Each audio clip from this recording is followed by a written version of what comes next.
Bien, ya estamos aquí de regreso en Contenido 360 y nos da mucho gusto recibir a la diputada Lorenia Valles, una diputada muy responsable que siempre está informando a través de las redes, a través de los medios, por todas partes aparece la diputada, porque bueno, parte de gobernar es informar y ser transparentes.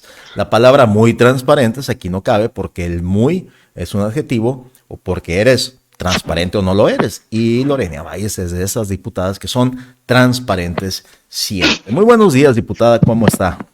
Hola, muy buenos días. Un gusto estar aquí en Contenido 360. Muchos saludos a mi querida Caborca.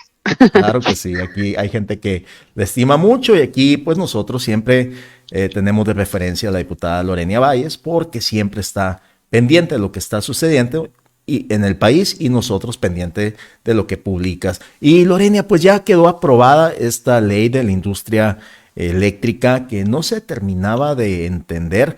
Para muchos es, pues siguen los desastres en el país, nos vamos a convertir en Venezuela y en Timbuktu y cosas así. Pero ¿cuál es la realidad, diputada, de esta ley y cómo nos podría beneficiar a los mexicanos? O esta reforma, mejor dicho.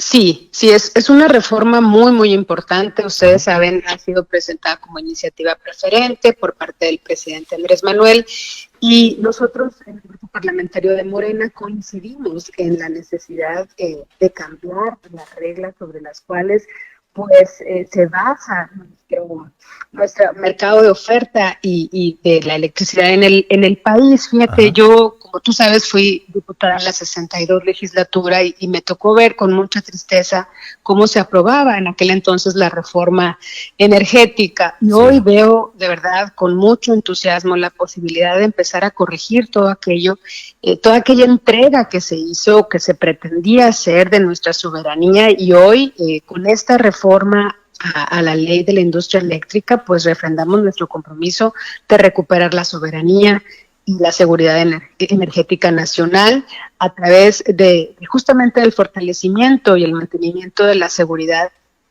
del despacho, de la confiabilidad, la calidad y la continuidad del sistema eléctrico nacional. En Ujú. ningún país de estos que la derecha utiliza para poner de ejemplo, desinformando o diciendo medias verdades, en ningún país del mundo se entrega la soberanía energética a los particulares y Sí. ahí están los ejemplos muy claros y bueno, pues nosotros en lo que estamos haciendo únicamente es recuperar esa soberanía que le correspondía desde siempre a nuestro país y que no afecta, que no atenta contra ninguna disposición, no afecta, porque también han querido desinformar que incumple con las normas, los acuerdos del TEMEC, del nuevo tratado entre México, Estados Unidos y Canadá, Ujú. cosa que no es cierta. Se ha dicho también que vamos en contra de las energías limpias, Limpias. cosa Ajá. que también es falsa. Es falsa porque la propia CFE en 2020 produjo el 30% de la energía limpia en el país.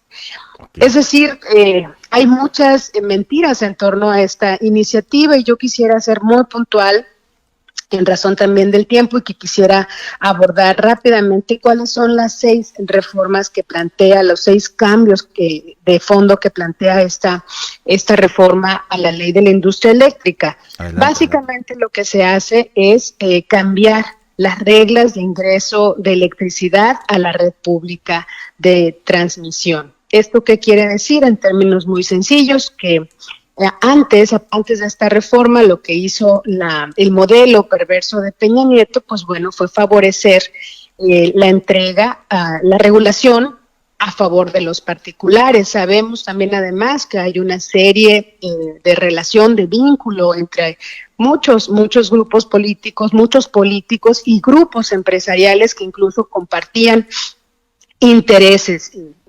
En fin, no me quiero alargar, la gente ya sabe cómo se manejaron a través de los años el PRIAN particularmente, Ajá. favoreciendo los intereses particulares que ellos mismos representaban.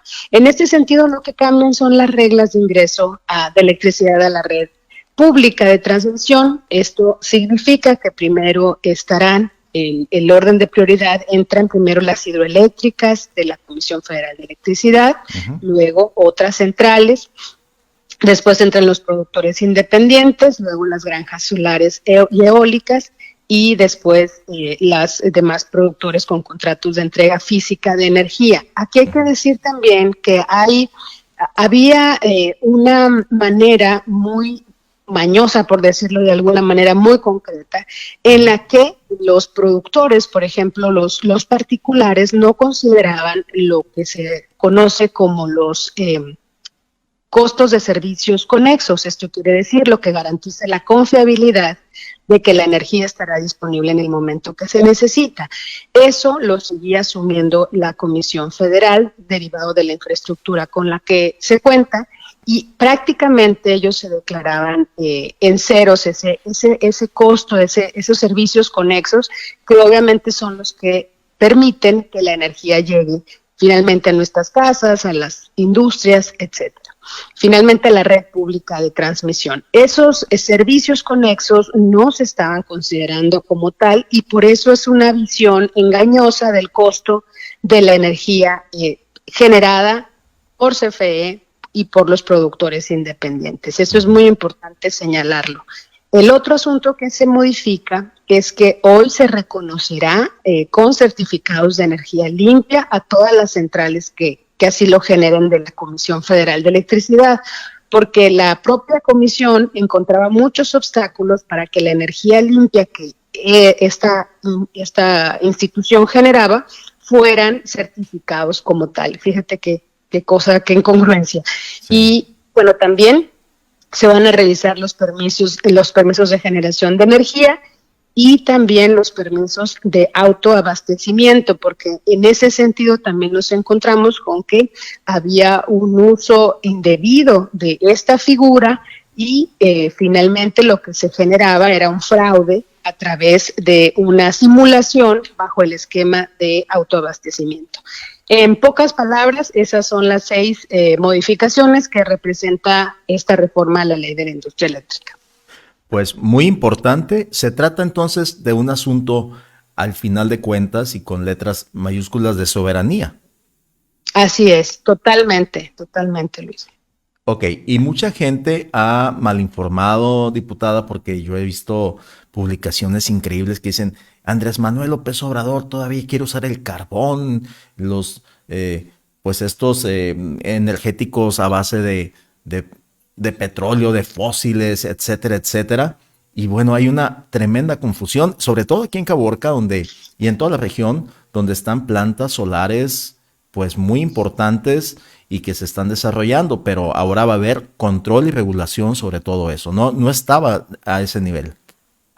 No, hoy se va a voltear a atender esos temas y decirles que hay un compromiso, por supuesto, con las energías limpias, en el uso de las energías limpias. México tiene firmado además el famoso Pacto de París y está cumpliendo con esas disposiciones. Ahora, la recuperación es muy importante de nuestra soberanía. Y finalmente, algo importante que no mencioné y que tú decías, bueno, ¿qué va a beneficiar finalmente a los consumidores? Sí. Pues que nuestras tarifas ya no crezcan y que podamos llegar al punto de equilibrio en donde solamente, que puedan disminuir y que después solamente se actualicen en función de la inflación, que cada año como corresponde a cualquier servicio, cualquier producto. Ese es el objetivo. Mientras se mantuviera el esquema anterior, eso nunca iba a ser posible. Ya recordamos todos cómo en su momento Peña Nieto prometió que se reducirían las tarifas y lo que nos entregó pues solamente fue este esquema perverso para favorecer solamente intereses particulares, y nunca lo vimos reflejados en una disminución de nuestras tarifas. Nunca. Fue increíble el tamaño del engaño de esta reforma energética, y ahora vemos que la industria de la electricidad pues tiene esta reforma, y esperemos que verdaderamente lleguen estos beneficios a mediano, a corto y por qué no a largo plazo, pero pues ya eso es a largo plazo, los beneficios a los mexicanos. Así es. Pues Lorena, que te agradecemos muchísimo y bueno, oye, una pregunta ya así como no queriendo, pero pues te la tengo que hacer. ¿Vas por la reelección o qué plan tienes en tu vida política? Fíjate que yo presenté mi carta de intención, estamos esperando en unas semanas la definición de la Comisión Nacional de Elecciones y si la encuesta nos favorece, pues estaremos buscando la elección consecutiva y pues seguir representando al distrito, a Sonora finalmente, y creo que sería, para mí, la verdad, sería un honor continuar al frente de esta responsabilidad apoyando el proyecto del presidente López Obrador. ¿Y cómo ves tú al presidente en estos días en que pues ha sido mencionado muchas veces? ¿Tú crees que el presidente no le entiende a esta onda feminista como mucha gente dice? Ya ves que pues hay conflictos en Guerrero con el posible candidato y tú eres una mujer. ¿Tú qué, tu punto de vista como mujer y como política sobre este asunto? No de Salgado Macedonio, sino si realmente le entiende o no el feminismo. Fíjate que yo estoy convencida que es un hombre progresista, es un hombre con una visión de respeto a los derechos humanos, es un hombre comprometido con las mujeres. Es el primer presidente que tiene un gabinete paritario y eso para mí es muy importante porque, mira, de discurso, de dientes para afuera, escuchamos siempre a todos los presidentes hablar a favor de las mujeres, pero nunca de empoderar verdaderamente a las mujeres en espacios de toma de decisión a nivel nacional, y yo creo que eso va a ir cambiando muchas cosas en el país. La visión de las mujeres es muy importante.